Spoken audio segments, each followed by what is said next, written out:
حکومت کو جو خطرہ ہے اپنی جگہ پہ ہے، لیکن جس طرح کے القابات سے عمران خان نواز رہے ہیں سب کو، اس سے تو حکومت کا کے لیے سیمنٹنگ فیکٹر بنتا ہے. جو اس وقت گورنمنٹ آئی ہے نا، اس سے ایک چیز اسٹیبلش ہوگی کہ پاکستان میں پارٹی صرف ایک ہی ہے اور وہی گورنمنٹ بناتی ہے اور وہی گورنمنٹ گراتی ہے. یعنی اب کوئی پارٹی ایسی بچی نہیں جس کو ہم یہ کہہ سکتے ہیں کہ وہ سسٹم سے باہر ہے.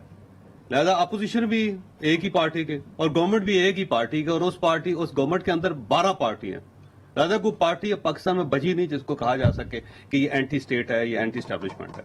تو یہ ایک نئی چیز سامنے آئی نا ساری، یہ بڑی دلچسپ ہے. ہم تو یعنی ایسا لگ رہا ہے کہ مثلا دیکھیں نا، عمران خان صاحب کس کو بتا رہے ہیں آپ کے سامنے، اور گورنمنٹ کس کو بتا رہی ہے آپ کے سامنے. یعنی عرض جو انہوں نے کرنی ہے نا، جو فرمانا ہے انہوں نے ایک ہی جگہ پہ فرمانا ہے.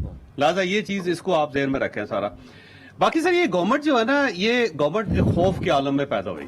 اس کی پیدائش جو ہے نا خوف سے ہوئی ہے، اور ایسے لگتا ہے کہ باقاعدہ پراپرلی ان کو ٹریپ کر کے، ان کو خوف زدہ کر کے کہ اگر آپ نے انیشیٹو نہ لیا تو اگلے 3 مہینے میں آپ سب کی گردنیں اتر جائیں گے.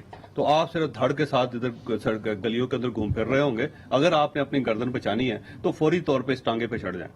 اور یہ ڈیسپریٹ ہو کے یہ فوراً اس کے اوپر چڑھ گئے. اور ان کو نہیں اندازہ تھا کہ صورتحال اتنی خراب ہے، کیونکہ جب ان کو پتا آئے تو تب ان کو پتا چلا کہ یہ تو چٹان کے نیچے سے عمران خان صاحب نکل گئے ہیں اور اب ہم اس کے نیچے کھڑے ہیں. اور 1 مہینے تک تو یہ پاکستان کے اندر یہ بھی قیاس تھا کہ پی ٹی آئی کہتی تھی ہمارے ساتھ ہاتھ ہو گیا، گورنمنٹ کہتی تھی ہمارے ساتھ ہاتھ ہو گیا. نو یہ تو مہربانی کریں. عمران خان صاحب نے جب 25 مئی کو لانگ مارچ کا اعلان کیا تو اس وقت گورنمنٹ نے کہا کہ اب تو ہمارے پاس کوئی آپشن نہیں ہے.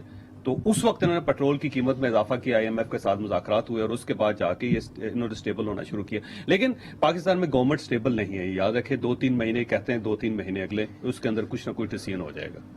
تو گورنمنٹ جو ہے نا حالات کے ہاتھ، یعنی وہ جو اکتوبر نومبر والی بات کر رہے تھے لوگ، مختلف قسم کی ہے نا. یہ پہلے تو یہ کہا جا رہا تھا کہ 27 مئی کو چلی جائے گی گورنمنٹ، یہ کیونکہ پہلے جو ایک اگریمنٹ تھا وہ اب تو پی ٹی اے بار بار کہہ رہی ہے. اب جولائی کے بارے میں بھی کچھ، اب جولائی کے بارے میں شیخ رشید صاحب فرما رہے ہیں، اور پاکستان مسلم لیگ نون کے اپنے لوگ یہ کہہ رہے ہیں کہ اکتوبر نومبر، وہ کہتے ہیں اس سے آگے نہیں جائیں گے. سب سے زیادہ یہ تھا کہ شاید نئے جو آرمی چیف ہے ان کا تقرر، تو اب یہ بھی بات ہو رہی ہے کہ ان کا تقرر پہلے بھی ہو سکتا ہے، کوئی ضروری تو نہیں کہ نومبر میں کیا جائے.